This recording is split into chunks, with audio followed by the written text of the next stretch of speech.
A jogger's breath plumed in the crisp November air, his rhythmic footfalls the only sound in the pre-dawn stillness of Redwood State Park.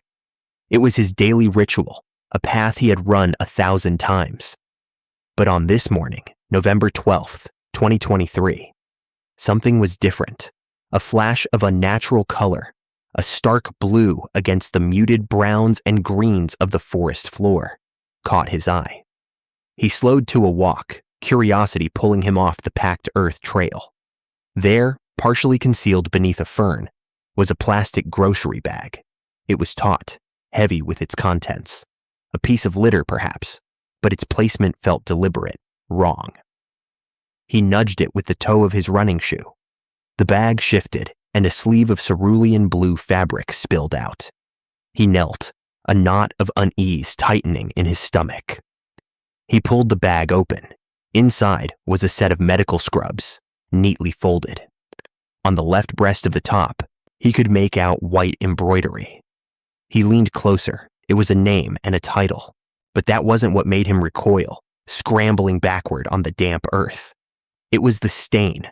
A large, dark, rust-colored stain had soaked through the fabric of the chest, stiff and matte in the weak morning light. It was unmistakably blood. And just above it, a small, cheerful pin in the shape of a cartoon giraffe, now horribly out of place, was fastened to the collar. He stood up, his heart pounding a frantic rhythm against his ribs. He fumbled for his phone, his fingers suddenly clumsy and cold. He knew, with a certainty that chilled him to the bone, that he had just stumbled into the first chapter of a terrible story. This is the story of a woman who dedicated her life to saving the most fragile of lives, only to have her own stolen by a predator who thrived on deception. It is the story of how the promise of modern connection, the endless scroll of faces on a dating app, became a meticulously curated hunting ground. It is the story of a romance that was, from its very first digital spark, a lie, a carefully constructed trap designed by a monster, hiding in plain sight. This is the story of the disappearance of Sarah Collins, and the relentless investigation that followed the digital breadcrumbs she left behind to unmask a killer whose evil was as patient as it was profound. Sarah Ann Collins was 34 years old. To her friends, she was the anchor, the one you called in a crisis, the calm voice of reason. To her family, she was the dependable older sister, the daughter who never missed a Sunday call, the bright light of every holiday gathering. To the world, she was a professional, a highly respected and deeply dedicated neonatal intensive care unit nurse at City General Hospital. Her profession was not merely a job, it was a calling. Sarah worked in the NICU, a world of humming machines, hushed whispers, and impossibly small miracles. She spent her 12-hour shifts tending to premature infants, babies born on the very edge of viability, their tiny bodies tangled in a web of wires and tubes.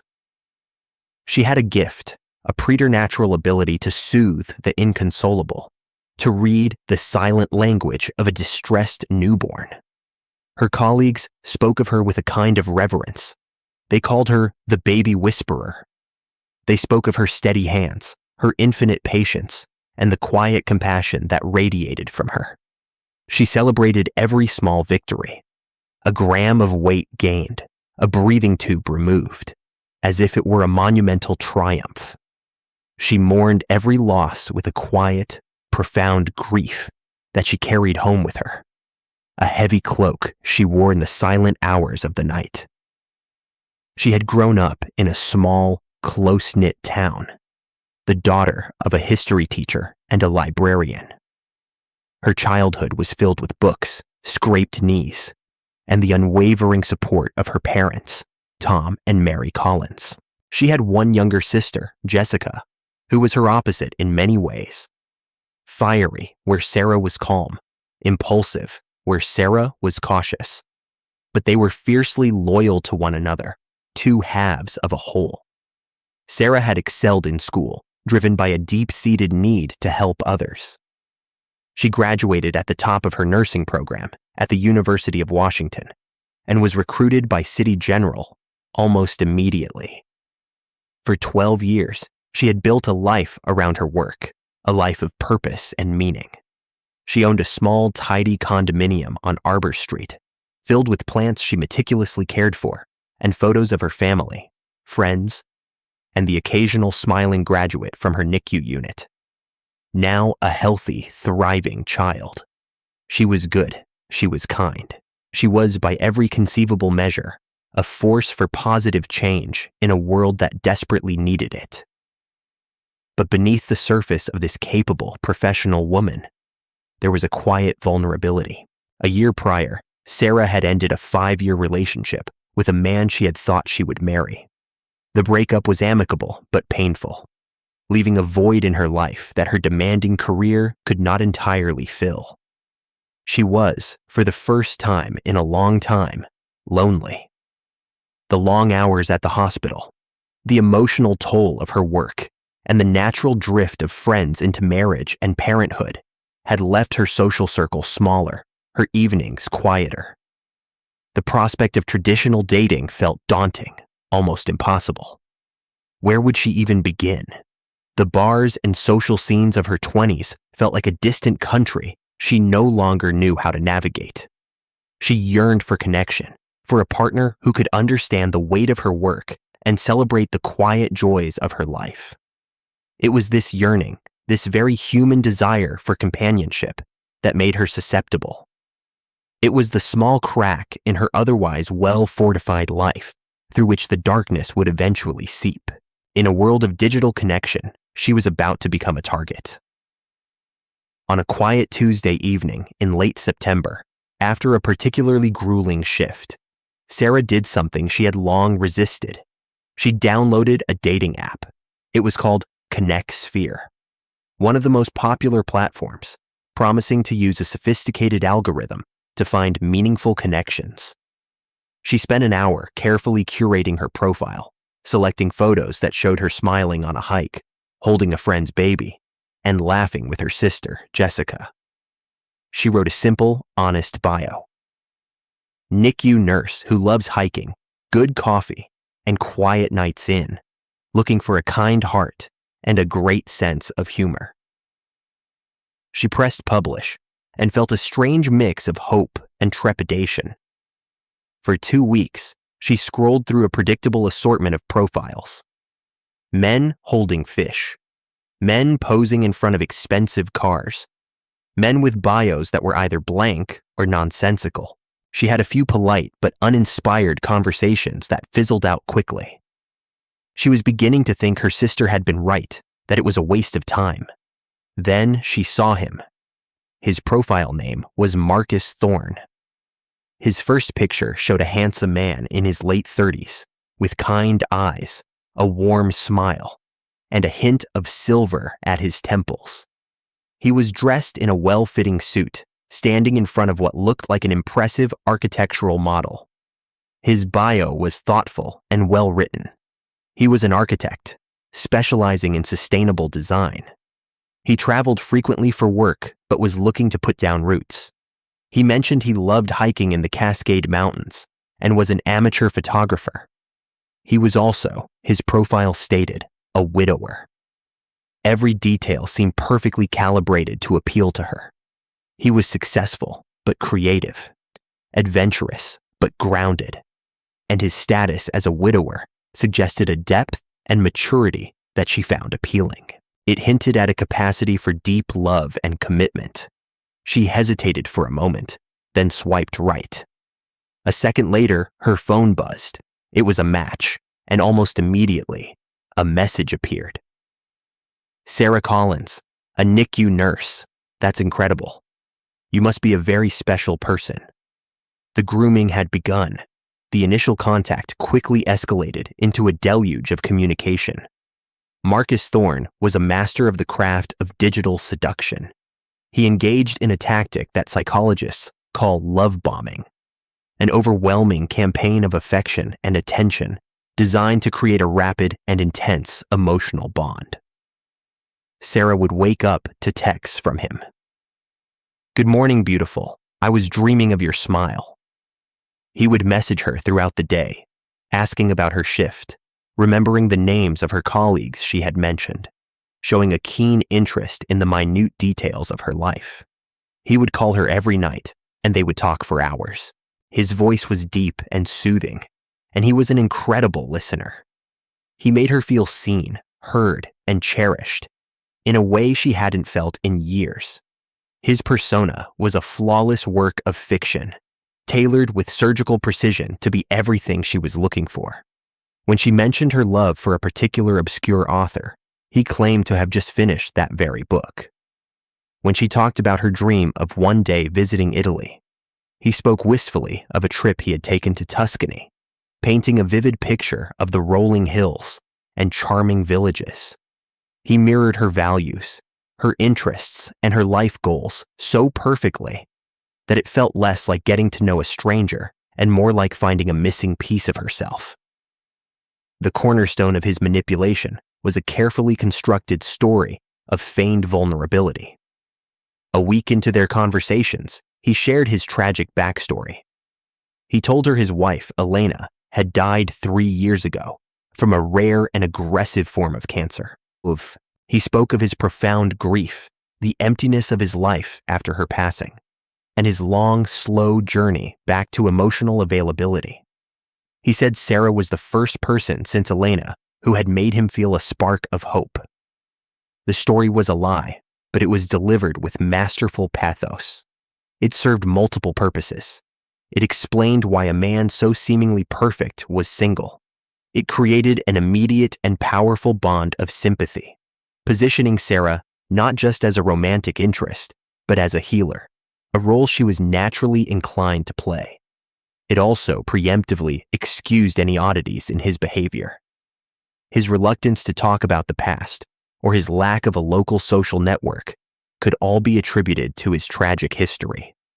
Sarah, whose life was defined by empathy, was completely captivated. She felt she had found a kindred spirit, a man who understood loss and who was, like her, seeking a genuine and profound connection. After 2 weeks of constant communication, Marcus suggested they meet in person.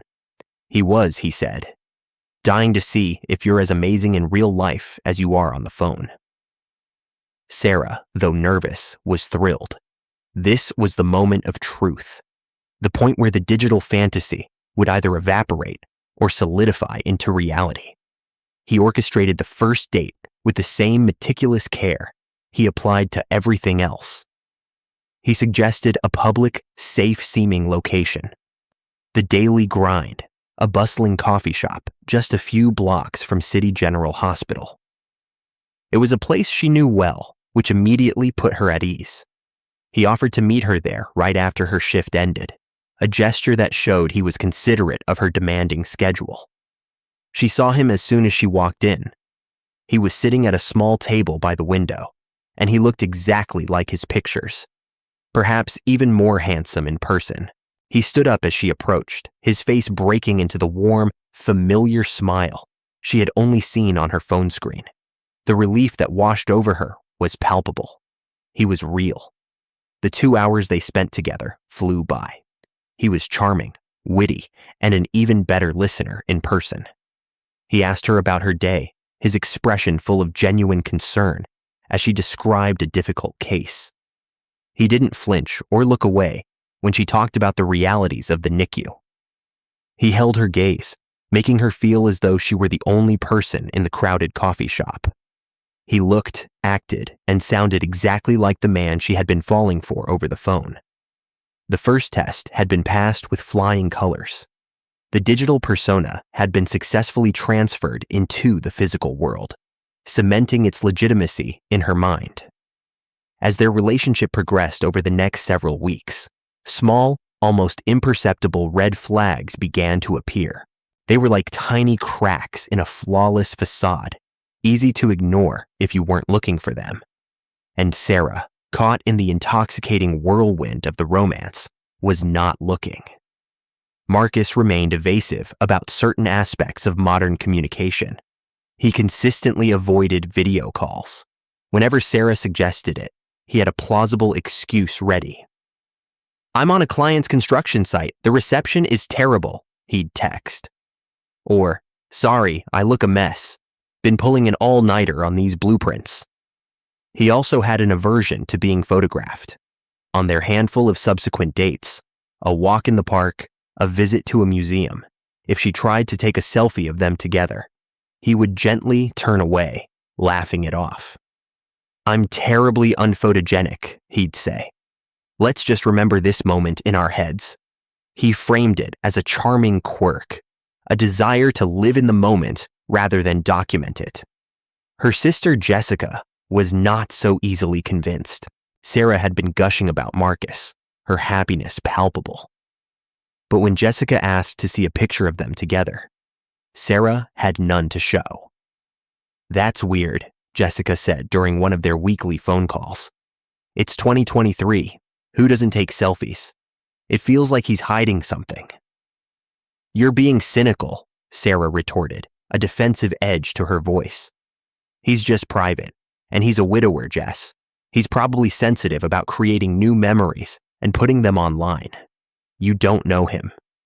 "Neither do you, not really," Jessica pressed, her concern growing. "It all just seems too perfect. The architect widower who loves all the same things you do. It sounds like a movie. Have you even been to his apartment, met any of his friends?" Sarah had to admit that she hadn't.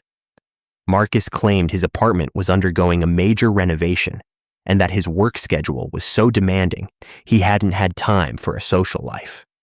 Every question had a ready-made, logical-sounding answer. Jessica's warnings, born of love and intuition, were dismissed by Sarah as a symptom of her sister's inherent skepticism. Psychologists call this confirmation bias. Sarah was so emotionally invested in the narrative of Marcus Thorne, so desperate for the fairy tale to be real, that her brain actively sought out information that confirmed her belief and rationalized away anything that contradicted it. The red flags were not seen as warnings, but as minor puzzles to be solved, quirks to be understood. He wasn't evasive, he was private. He wasn't secretive, he was healing. She was in love with the idea of him, and this love created a powerful blind spot, a willful ignorance that would have devastating consequences. She was defending a ghost, a carefully crafted illusion, against the genuine concerns of the person who loved her most. The trap was being set, and she was unknowingly helping to build it. By the last week of October, 5 weeks after their first message, the relationship had reached a new level of intensity. Marcus was talking about the future, about building a life together.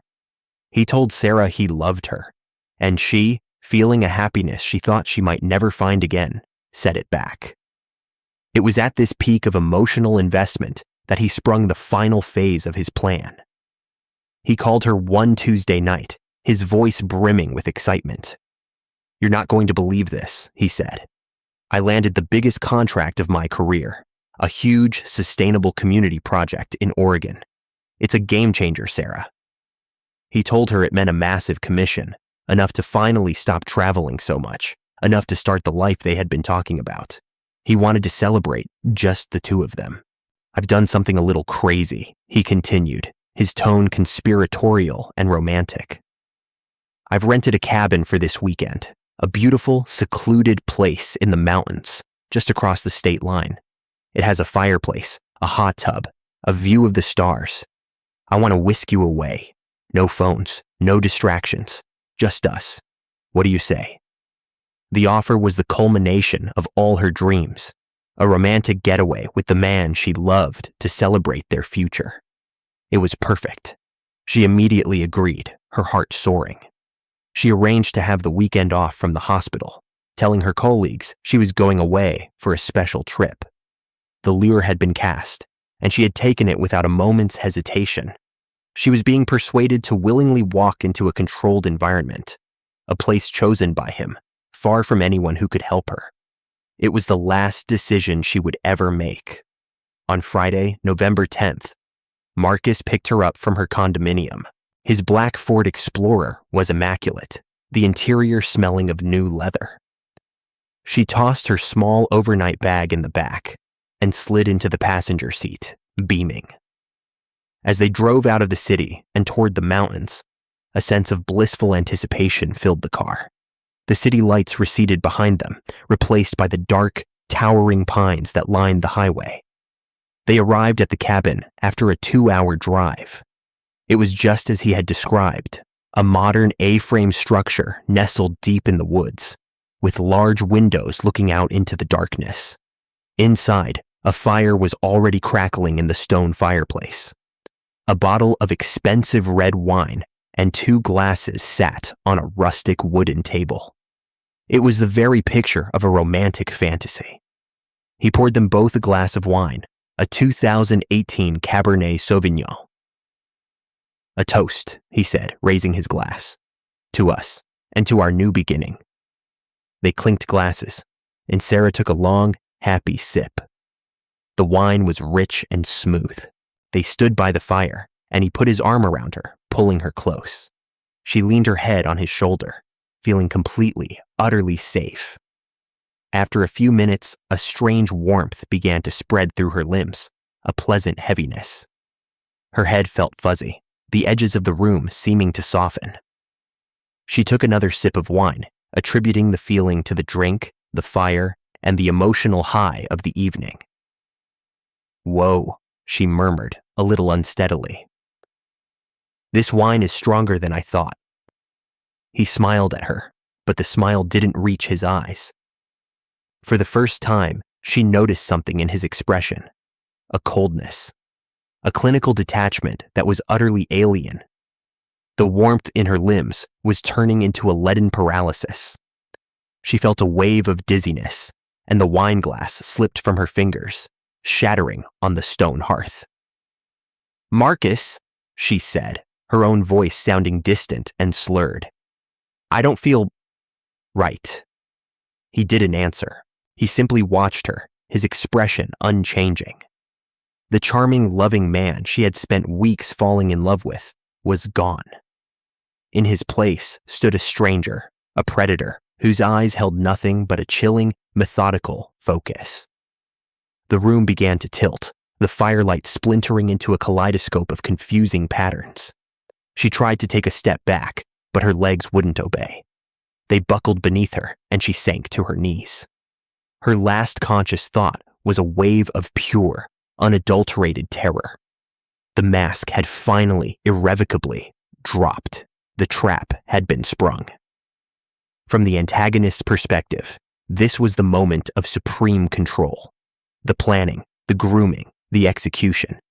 It was all a symphony of his own design. And this was the crescendo. He felt no rage, no passion, only the cold satisfaction of a craftsman admiring his work.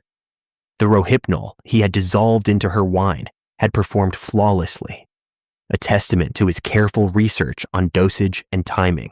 He moved with a practiced efficiency that spoke of repetition. This was not his first time. While she was still semi-conscious, he bound her hands and feet with heavy-duty zip ties he had brought in his bag. He worked quickly, methodically, his movements precise and economical. There was no hesitation. He placed a strip of duct tape over her mouth, not cruelly, but with the dispassionate application of a necessary tool. The crime itself was not an act of frenzied violence. For him, it was about the final, absolute assertion of power. It was the ultimate act of possession. He chose manual strangulation for its intimacy, for the undeniable connection it forced between predator and prey. It was a slow, deliberate process, allowing him to watch the life fade from his victim's eyes. He felt a profound sense of dominance, a godlike power that he craved, that fueled his entire existence. When it was over, the silence in the cabin was absolute. He felt nothing, no remorse, no guilt, no sadness, only a quiet, hollow sense of accomplishment the feeling of a complex project brought to a successful conclusion. Now, the second phase began. The cleanup. He changed out of his clothes and into a disposable painter's jumpsuit. He carefully wrapped Sarah's body in thick plastic sheeting he had stored in his vehicle. He used bleach wipes to meticulously clean the area where the wine glass had shattered, picking up every last shard of glass. He wiped down the table, the doorknobs, any surface he or Sarah might have touched. He was erasing them both from the scene. His actions were those of a forensic technician, not a killer. Within an hour, the cabin was returned to a pristine state, as if they had never been there. He loaded the plastic-wrapped body into the back of his Ford Explorer, covered it with a moving blanket, and drove away from the cabin, melting back into the anonymous darkness of the night. Miles away, in a brightly lit apartment in the city, a different kind of horror was beginning to dawn. Jessica Collins stared at her phone, her thumb hovering over her sister's contact photo. It was 9:30 p.m. on Friday. Sarah had promised, absolutely promised, to text her a picture of the cabin the moment she arrived. "Just so I know you got there safe," Jessica had insisted. The text had never come. Jessica sent a message. "Hey, did you make it? Send pics of the fancy cabin." She waited. 5 minutes passed. 10. No reply. This was unusual. Sarah was compulsively responsible, especially when it came to checking in. Jessica tried to rationalize it. Maybe there was no cell service. Marcus had said the place was secluded. Still, a knot of anxiety began to form in her stomach. She tried calling. The phone rang once, then went straight to voicemail. "This is Sarah. Leave a message," her cheerful recorded voice said. It was a sound that was suddenly, terribly jarring. Going straight to voicemail meant the phone was off, or the battery was dead. Sarah was meticulous about keeping her phone charged. It didn't make sense. Jessica left a message. "Hey, it's me. Just wanted to make sure you're okay. Call me when you get this." She tried to distract herself, turning on the television, but her eyes kept flicking back to her phone. She called again. At 11 p.m., straight to voicemail. She called again at midnight. Voicemail. The anxiety was now a cold, heavy dread. She spent a sleepless night, her mind racing through 1,000 scenarios, each one worse than the last. By Saturday morning, with still no word from her sister and every call going directly to voicemail, her dread had curdled into full-blown panic. At 2 p.m. on Saturday, after nearly 24 hours of silence, Jessica could wait no longer. Her intuition was screaming that something was terribly wrong. She drove to the nearest police precinct, her hands trembling on the steering wheel. She walked up to the front desk, her voice shaking as she spoke to the uniformed officer. "I need to report a missing person," she said, the words feeling unreal as they left her mouth. "My sister. Her name is Sarah Collins." The initial police response was predictably lukewarm. The desk sergeant, a man with a tired face and 20 years on the job, listened to Jessica's frantic story with an air of practiced patience. "Ma'am," he said, his tone placating, "your sister is a 34-year-old adult. She went on a weekend trip with her new boyfriend. It's very common for people to want to disconnect, turn their phones off for a couple of days." "You don't understand," Jessica insisted, her voice rising with frustration. "She would never do this. She promised to call. Her phone is off, not just on silent. Something is wrong. I can feel it." The officer took down a preliminary report, but it was clear he did not share her sense of urgency. He promised a patrol car would conduct a wellness check at Sarah's condominium the next day, Sunday, if she still hadn't made contact. Jessica left the station feeling defeated and terrified, a lone voice crying out into a void of institutional indifference. On Sunday afternoon, as promised, a patrol unit was dispatched to Sarah's address on Arbor Street. The officers found her fourth-floor condominium locked. They gained entry with the help of the building superintendent. The scene inside only reinforced their initial skepticism. The apartment was immaculate, the bed was made, the dishes were clean, and there were no signs of a struggle or any disturbance. Her wallet, minus her driver's license, sat on the kitchen counter. Her car, a reliable 5-year-old Honda Civic, was parked in its assigned spot in the building's underground garage. To the responding officers, it looked exactly like the home of a woman who had packed a small bag and left for a weekend trip with a new partner. The report they filed noted no signs of foul play. The case was logged as a standard missing person report, but with a low priority. The report landed on the desk of Detective Miles Corbin on Monday morning. Corbin was a 15-year veteran of the city police department's major crimes unit, a homicide detective with a reputation for being methodical, relentless, and possessing an almost unnerving intuition. He was 48 years old, with weary eyes that had seen the worst of human behavior, but a mind that remained as sharp as a scalpel. He read the initial patrol report and Jessica's frantic statement. While his colleagues saw a non-event, Corbin saw anomalies. The pristine apartment felt too sterile. The fact that her phone had been turned off abruptly and had not been turned back on was a significant deviation from normal behavior in the digital age. Most importantly, he trusted the instincts of a concerned family member. In his experience, when a close relative insisted that a behavior was abnormal, they were almost always right. He felt a familiar cold prickle on the back of his neck, the internal alarm that had told him for years when a case was more than it appeared. He picked up the phone and called Jessica Collins. He listened to her story for a full hour, not as a bureaucrat, but as an investigator. "I'm taking this very seriously, Miss Collins," he said, his voice calm but firm. "We're going to find your sister." For the first time in 3 days, Jessica felt a flicker of hope. Detective Corbin had been assigned the case, and he immediately recognized its potential gravity. Corbin's first move was to dive into the world Sarah had inhabited in her final weeks, the digital one. He assembled his small team of detectives and immediately sought warrants for Sarah's digital life, her phone records, her social media accounts, and, most crucially, her activity on the dating app, ConnectSphere. The tech companies complied quickly, and within 24 hours, data began to flow into the precinct. The first thing they pulled up was Sarah's account and her message history.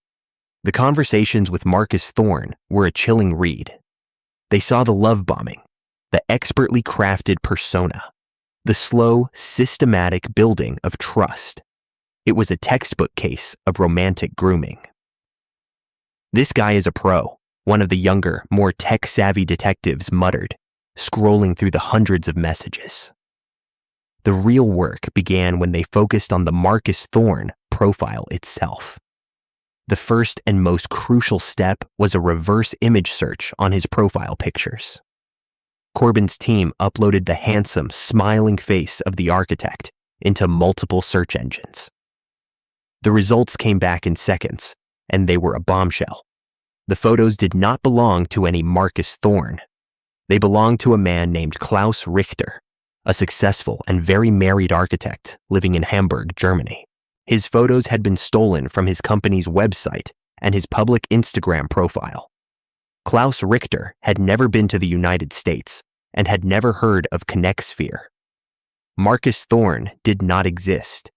He was a complete fabrication, a phantom built from stolen images and lies.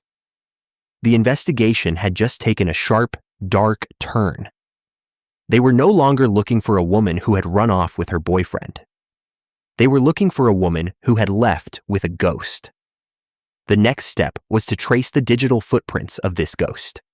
The phone number Marcus had used to call and text Sarah was a dead end. Records showed it was a prepaid burner phone, purchased with cash from a convenience store a month before he first contacted Sarah. It had been activated near a public library in a different part of the city. The phone had been used to communicate exclusively with Sarah, and had been turned off at 9:05 p.m. on the Friday she disappeared, just moments after her own phone went dead. It had never been turned on again. The IP addresses associated with his ConnectSphere account told a similar story of calculated evasion. He had never logged in from a private residence.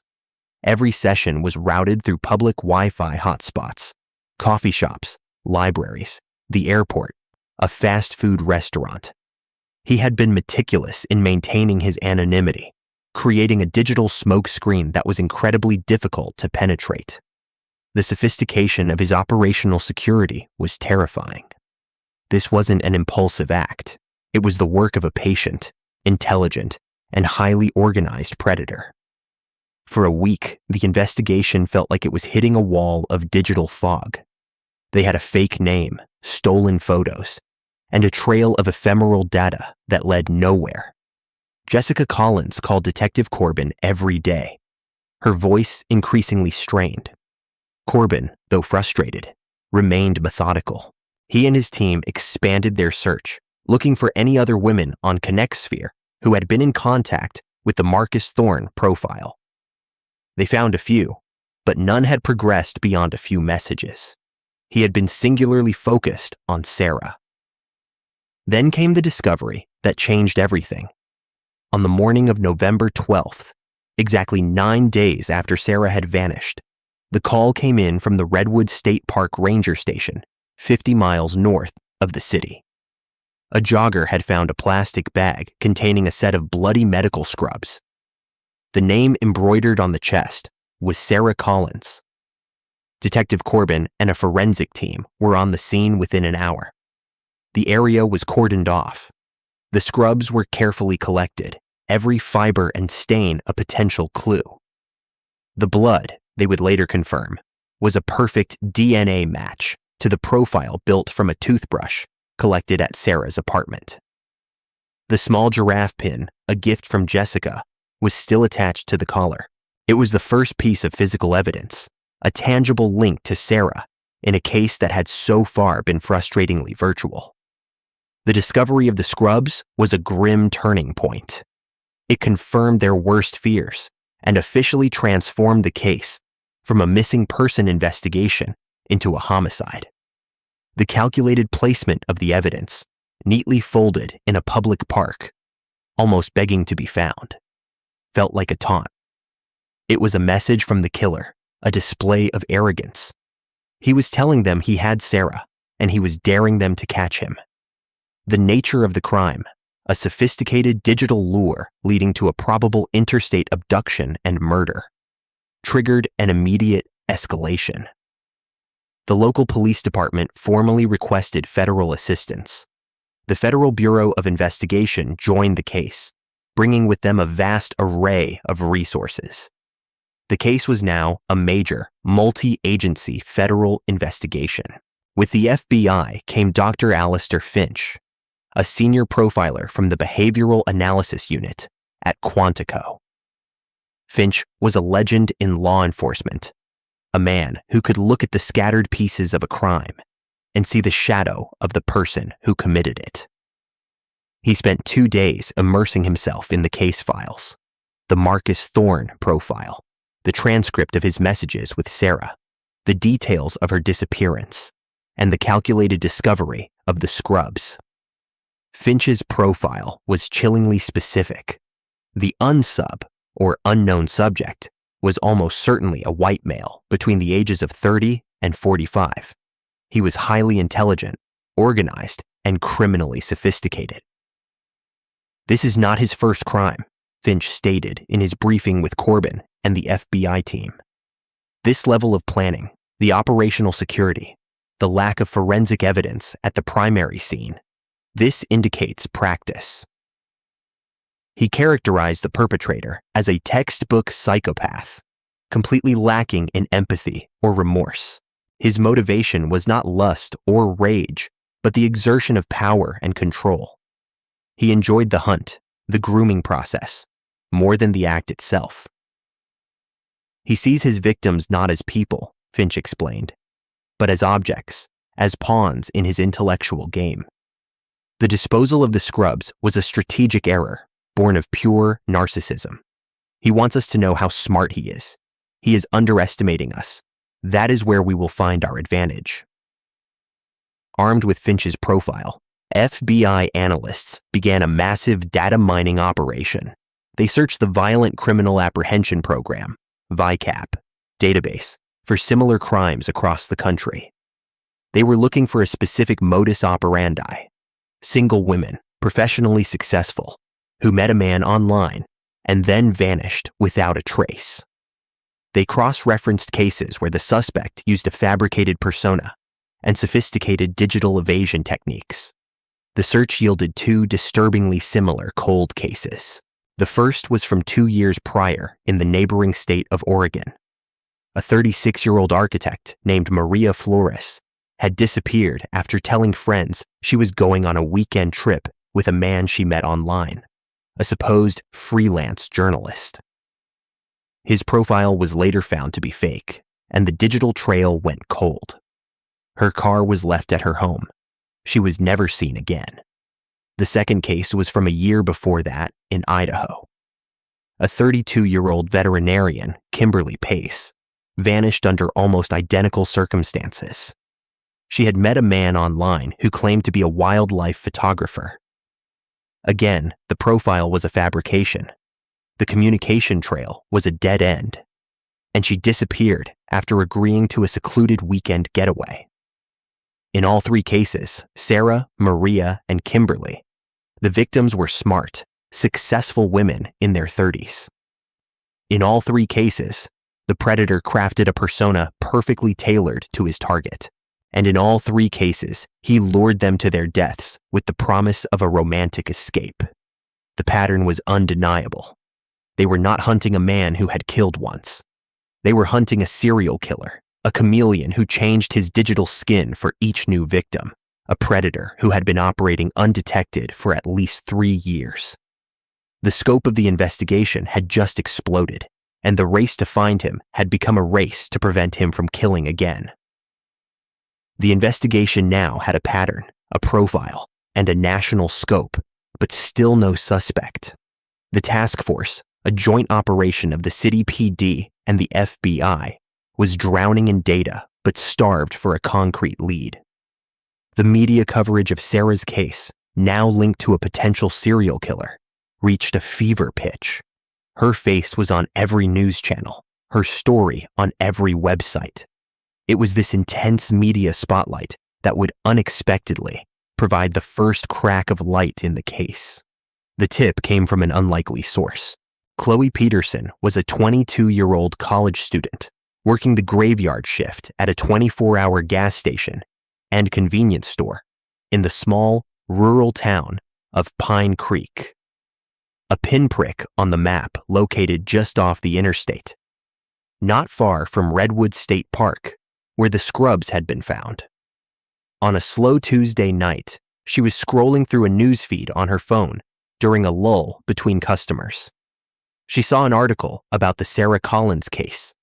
It featured the stolen photo of the German architect that Marcus Thorne had used.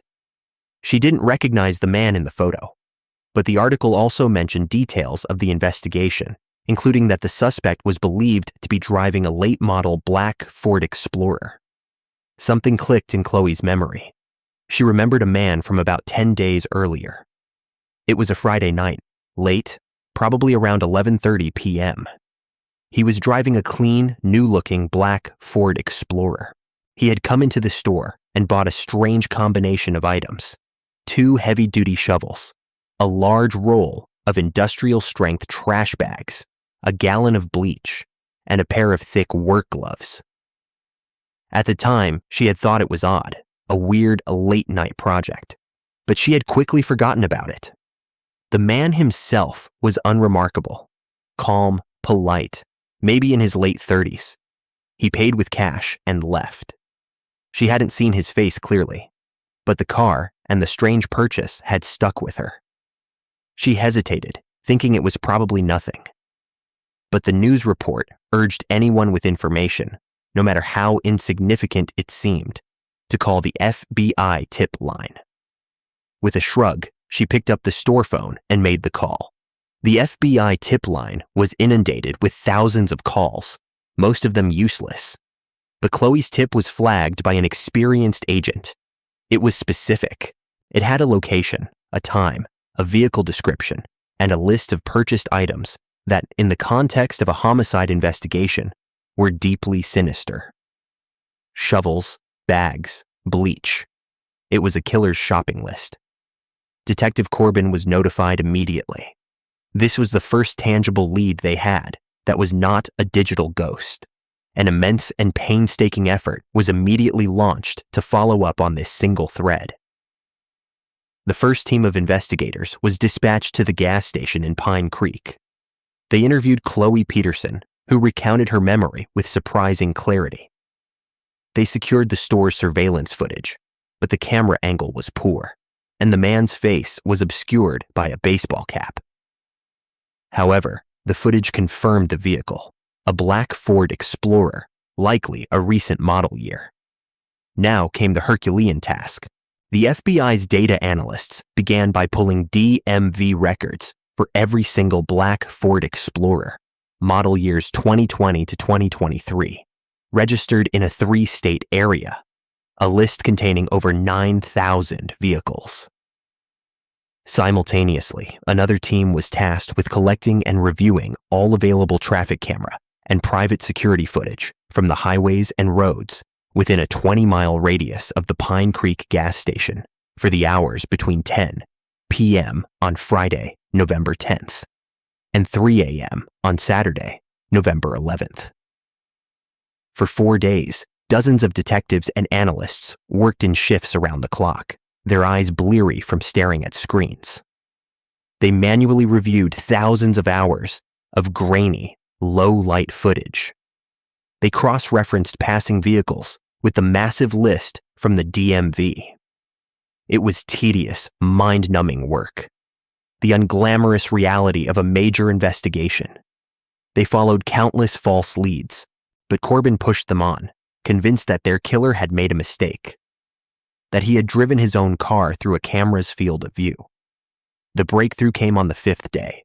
An FBI analyst, working late into the night, was reviewing footage from a Department of Transportation traffic camera, mounted on an overpass 5 miles from the gas station. At 11:52 p.m., a black Ford Explorer passed underneath. The image was grainy, distorted by motion and infrared glare. But for a single, critical frame, the angle was just right. The camera's flash illuminated the license plate. The analyst zoomed in, enhancing the image, filtering out the digital noise. Slowly, a sequence of letters and numbers emerged from the pixels. It was a clear, readable plate. The analyst ran the plate number through the DMV database. The system returned a single result. The vehicle, a 2022 black Ford Explorer, was registered to a man named David Allen Anderson. His address was in a quiet, manicured suburb, just 30 miles from downtown. His age was listed as 38. The analyst pulled up his driver's license photo. The man in the photo was not the handsome German architect. He was plain, unremarkable, with thinning brown hair and nondescript features. But he fit Dr. Finch's profile perfectly. The ghost now had a name. The identification of David Anderson sent a jolt of electricity through the task force. He was the primary suspect, the first real person they could attach to the crimes. But they needed more than a license plate to secure a search warrant for a homicide. They needed to connect David Anderson, the suburban software engineer, to the psychopathic predator they were hunting. Corbin immediately ordered a deep dive background investigation. On the surface, Anderson's life was a portrait of suburban normality. He was a senior software engineer at a major tech firm, had a degree in computer science, and no criminal record beyond a single speeding ticket from 5 years ago. He owned his home, paid his taxes, and was described by neighbors as quiet and keeping to himself. But as they dug deeper, they found a fracture in the facade. Anderson had gone through a contentious divorce 2 years prior. Corbin and an FBI agent track down his ex-wife, a woman named Emily Vance, who had since moved to another city. They found her working as a high school teacher. She was hesitant to speak at first, but when the investigators explained the gravity of the situation, she agreed to an interview. The interview was the final, critical piece of the puzzle.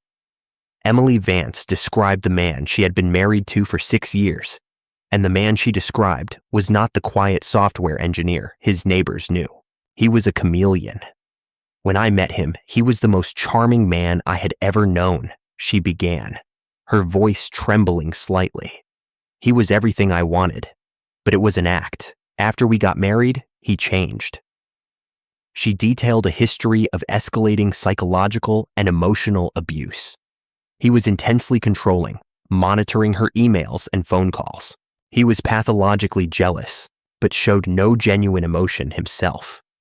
It was like living with a robot, she said.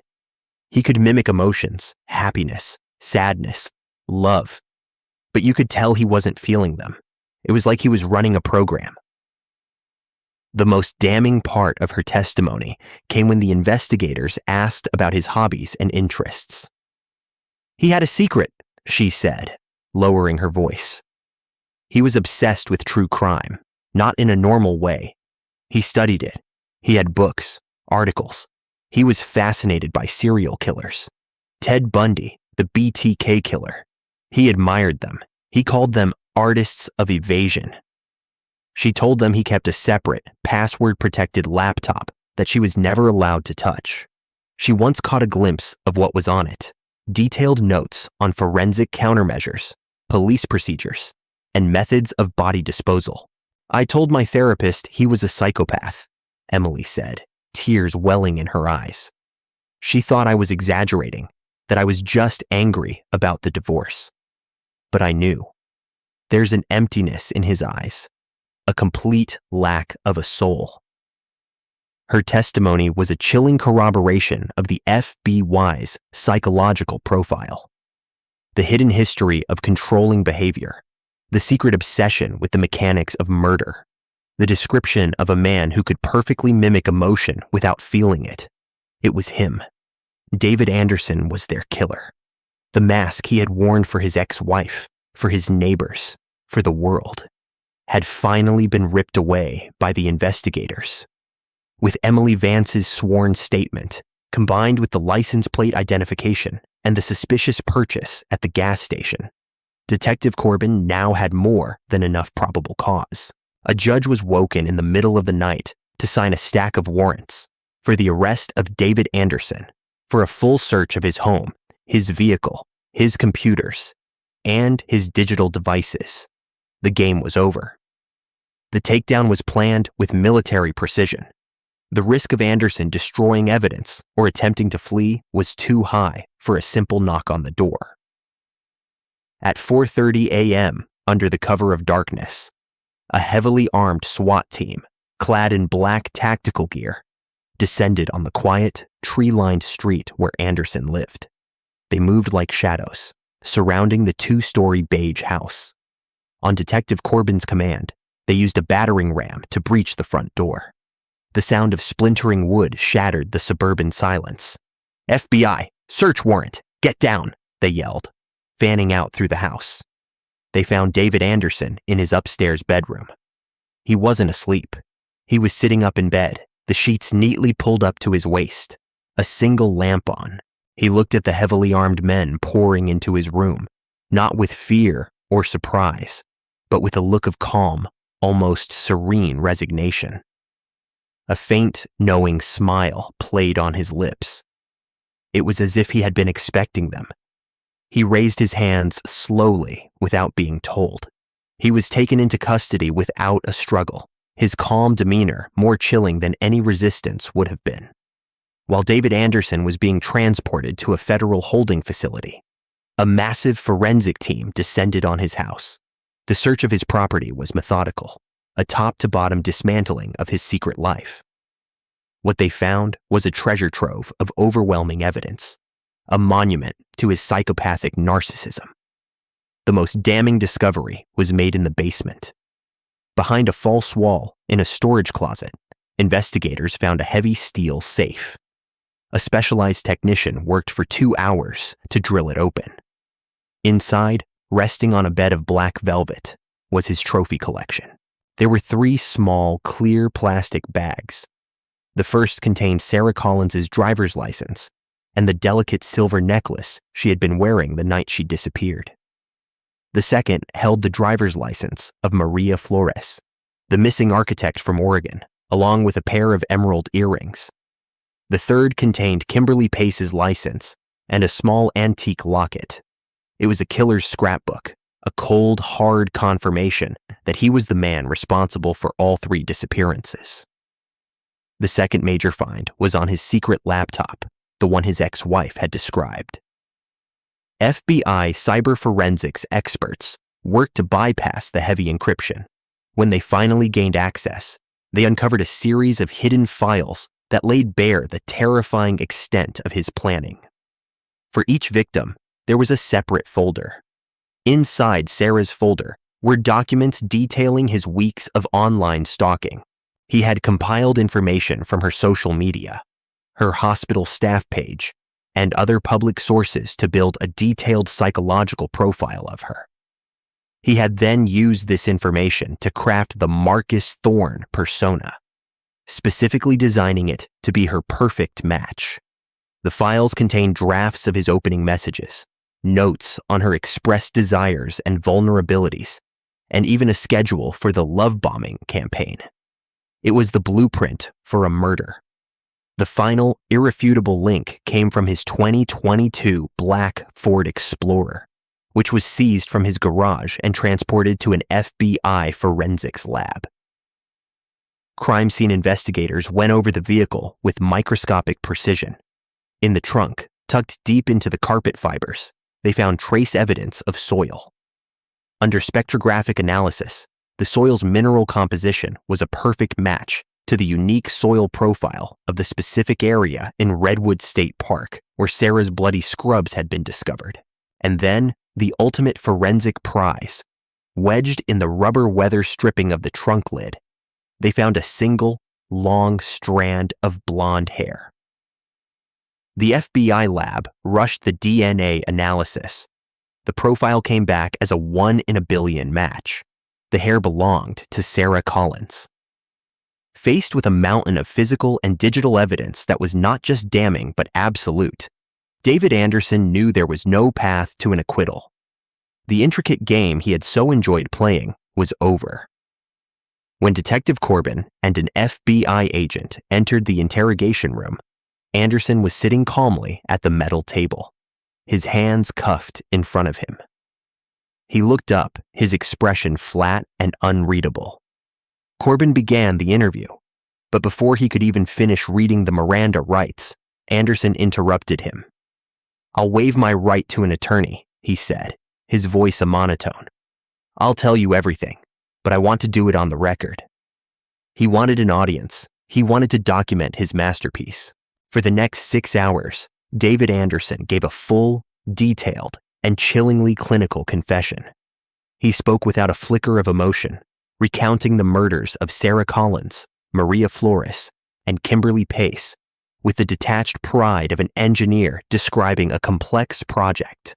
He detailed how he selected his victims, how he built their custom-made online personas, and the precise methods he used to lure, incapacitate, and kill them. He showed no remorse, no guilt, only a cold, intellectual pride in his methodology and his ability to evade capture for so long. When Corbin asked him why, the question that haunted the families and the investigators, Anderson's answer was simple and terrifying. "Control," he said, looking directly at Corbin. "The power. To build a person from scratch, to make someone love that fiction, to have them trust you so completely that they will walk into a cage you've built for them. It's the ultimate intellectual challenge. It's the ultimate expression of power." He confessed not out of a need for absolution, but out of a narcissistic desire to have his genius recognized. The evidence against Anderson was strong enough to guarantee a conviction, and the heinous nature of his crimes made him a prime candidate for the death penalty. However, there was one crucial missing piece: the bodies of his victims. He had confessed to the murders, but he had not revealed where he had buried them. For the families of Sarah, Maria, and Kimberly, the legal outcome was secondary to their desperate need to bring their daughters home for a proper burial, to have a place to mourn. The United States Attorney's Office, after extensive and heart-wrenching consultations with all three families, made a difficult decision. They would offer David Anderson a deal. In exchange for his full cooperation and for leading investigators to the locations of all three bodies, the prosecution would agree to take the death penalty off the table. He would instead plead guilty to 3 counts of first-degree murder and accept a sentence of life in prison without the possibility of parole. The offer was presented to Anderson. For him, it was one last move in the game, his final act of control. He held the one thing the families and the prosecution wanted most. After a day of consideration, he agreed to the terms of the plea bargain. He would give them the bodies, and in return, he would be allowed to live out his days in prison, a living subject for the criminologists he so admired. The recovery process was a grim, surreal motorcade. David Anderson, shackled and wearing an orange jumpsuit, directed a convoy of law enforcement vehicles from the back of an armored van. He was calm, providing clear, precise directions, as if he were guiding them on a tour. The first stop was a dense, remote patch of national forest, a 2-hour drive from where Sarah's scrubs were found. He led them down an overgrown logging trail and pointed to a spot beneath a large oak tree.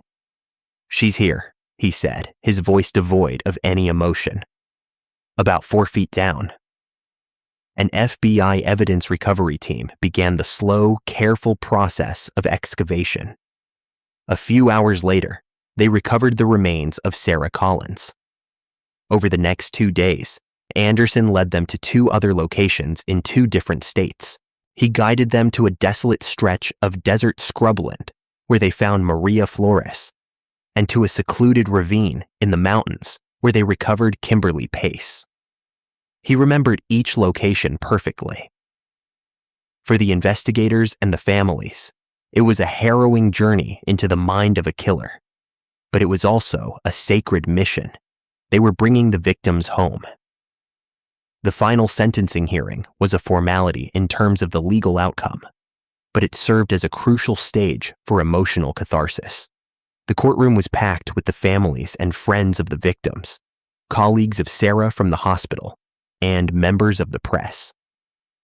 David Anderson, dressed in a suit, sat impassively at the defense table, staring straight ahead.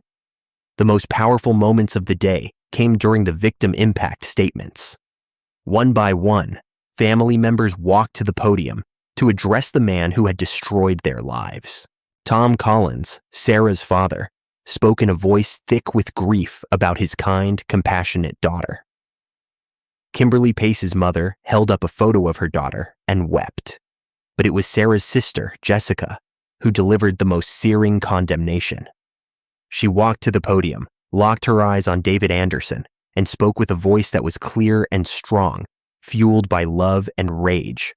"You are a black hole," she said, her voice ringing through the silent courtroom. "A void of nothingness that pretends to be a person. You thought you were smart, but you weren't smart enough. You took my sister's life, but you did not win. Her light, the love she gave to this world, the babies she saved, the people she touched, that is a legacy. It's more real than you will ever be. You will be forgotten, a footnote in a psychology textbook. But Sarah will be remembered. We will make sure of that. You took her from us, but you can never, ever take our memory of her. Her light was brighter than your darkness will ever be." Anderson's expression did not change. Before imposing the sentence, the presiding judge, a stern, white-haired man named Arthur Vance, removed his glasses and looked down at Anderson. His voice was filled with a cold, righteous fury. "Mr. Anderson," he began, "I have been on this bench for 30 years. I have seen the very worst of what human beings are capable of. But you represent a unique and profound malignancy. You are a cancer on the soul of humanity. You weaponized love. You turned hope into a trap, and you did it for sport. The law requires me to sentence you, but what you deserve is to be erased. You are the embodiment of evil in its most banal and pathetic form. The judge then delivered the sentence as agreed upon in the plea agreement. For the murder of Sarah Collins, life in prison without the possibility of parole. For the murder of Maria Flores, a consecutive life sentence without the possibility of parole. And for the murder of Kimberly Pace, a third consecutive life sentence without the possibility of parole. You will leave this courtroom today, the judge concluded, and you will spend every remaining second of your life in a concrete box until you die. And the world will be a better place for it. A wave of quiet, exhausted relief washed through the courtroom. Justice, in its final, imperfect form, had been served. Sarah Collins's funeral was held on a bright, cold Saturday in December. The church was filled to overflowing, with hundreds of people spilling out onto the steps. It was a testament to the life she had lived. Her family was there, huddled together in the front pew, a portrait of unimaginable grief. Her friends were there, weeping for the loss of their confidant, and the pews were filled with her colleagues from City General Hospital, nurses and doctors in their scrubs, their faces etched with sorrow. Perhaps the most moving tribute came from the presence of dozens of families who had never met Sarah outside the walls of the NICU. They were the parents of the infants she had cared for, the tiny lives she had fought for. They came with their now healthy children, toddlers and school-aged kids who owed their existence, in part, to her skill and compassion. They came to mourn the woman who had given them their greatest gift. The service was not just a mourning of her death, but a powerful celebration of her impact, a final, defiant testament to the good she had put into the world. In the months following the sentencing, Sarah's family, led by the fierce determination of her sister Jessica, resolved that Sarah's legacy would not be defined by her death, but by the change her story could inspire. They channeled their grief into action, establishing a nonprofit organization called the Sarah's Light Foundation. The foundation's mission was twofold. First, it aimed to educate the public, particularly young women, about the dangers of online dating predators and the sophisticated tactics of modern romance scams.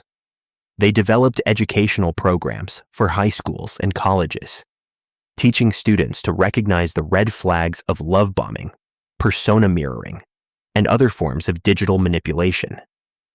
Second, the foundation worked to provide resources and support for victims of online fraud and abuse, creating a network of counselors and legal advisors. Jessica became a tireless public advocate, sharing Sarah's story not to inspire fear, but to foster vigilance and empowerment. The shockwaves from the David Anderson case rippled out far beyond the courtroom and the Collins family. The high-profile nature of the crime and the clear pattern of predatory behavior put immense public pressure on the tech industry and on lawmakers to act. A year after Anderson's conviction, the state legislature passed a landmark bill that came to be known as Sarah's Law. The new legislation mandated that all dating platforms operating within the state implement more stringent identity verification measures. It required them to integrate features that would flag and warn users about profiles exhibiting suspicious behavior, such as using known stolen images or routing through multiple public IP addresses. It also compelled them to provide prominent, easily accessible safety guides and direct links to report suspicious activity to law enforcement. In response to the law and the negative publicity, ConnectSphere and several other major dating apps undertook a complete overhaul of their safety protocols. They partnered with third-party services to offer optional background checks, introduced in-app features to detect and block burner phone numbers, and invested heavily in AI systems designed to identify and remove fraudulent profiles. The case became a catalyst, forcing an entire industry to confront its responsibility to protect its users from the predators who exploited their platforms. The story of Sarah Collins was featured in major documentaries and podcasts, and her name became synonymous with the call for greater accountability and safety in the digital world. As for David Anderson, his final chapter is one of sterile, monotonous isolation. He is incarcerated at ADX Florence, the federal supermax prison in Colorado, a facility designed to hold the most dangerous inmates in the federal system. He spends 23 hours a day in a 7 by 12-foot concrete cell. He has no contact with other inmates. His human interaction is limited to the guards who deliver his food through a slot in the door. He has become a subject of intense interest for forensic psychologists and criminologists. He has been interviewed multiple times for academic studies on psychopathy, and he participates eagerly, seeing it as a validation of his own twisted self-image as a criminal mastermind. He remains completely unremorseful, speaking of his victims with the same cold detachment he displayed in his confession. He is a living specimen of a personality devoid of humanity, a man who lives inside his own head, forever replaying his crimes, basking in the infamy that is his only real legacy. He will die in that concrete box, a forgotten monster. The story of Sarah Collins is a tragedy born of a modern paradox. The same technology that connects us, that offers a cure for loneliness and a promise of love, can also be a perfect veil for the darkest of human intentions. David Anderson exploited that veil. He used the language of love, hope, and vulnerability as a weapon, turning the very best of human emotions into tools for a predatory game. Sarah was not foolish or naive. She was hopeful, she was trusting, and she was kind. Her greatest virtues were used against her as fatal flaws. But her story does not end with her death. It ends with the legacy of change she inspired. It ends with a new law that bears her name, protecting countless others from the fate she met. It ends with her sister's tireless advocacy, turning a personal tragedy into a public service. It ends with the memory of a compassionate nurse, a loving sister, and a kind soul whose positive impact on the world proved to be far more powerful and enduring than the evil that took her life. Her story serves as a harrowing cautionary tale, a reminder to be vigilant, to trust our instincts, and to listen to the warnings of those who love us. But it is also, in the end, a story of hope, a testament to the resilience of the human spirit and the enduring power of a good life to shine a light that no amount of darkness can ever truly extinguish.